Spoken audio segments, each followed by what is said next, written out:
بختك انت والشباب؟ بختي انا وياهم لو الحين بزق راكب دفران سوق الجبري ماذا نكبني من حق المدينه. بعدين قام مشوار بي بكله. المهم المحلات ما ولا محل يعرفوا.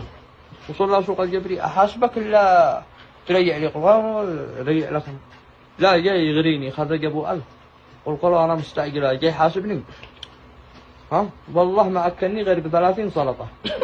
وعاد الخادم سألني ادوكله نص الصح. وأنا صعب السلطة هنا والفحادن واللي مشوار بي أقل شيء 7-8 ألف. حاسبك اللي تري قلت له مو بقى استعجل هذا مريء هنا. قال يلا الآن 5 دقائق قاتي محجوز. قلت عادي مو بقى عمنا. أنت صاحب الفحادن. أول يوم ما قالت شو الفحادن. قلت قاضوا بيس. جاء خادم يسأل قلت له قل 4 خلاص سأل.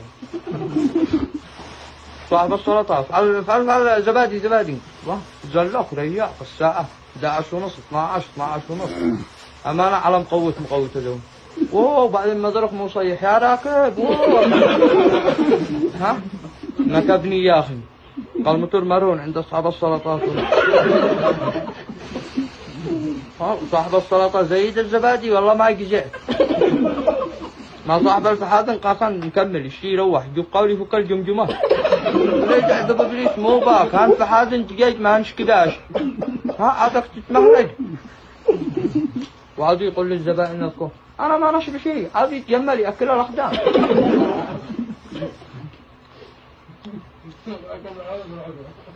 يجي جلوسك بدل الخادم من ما جاء يقول كل ثنتين على حسابي وانا اقول اكل كدالو يسبح.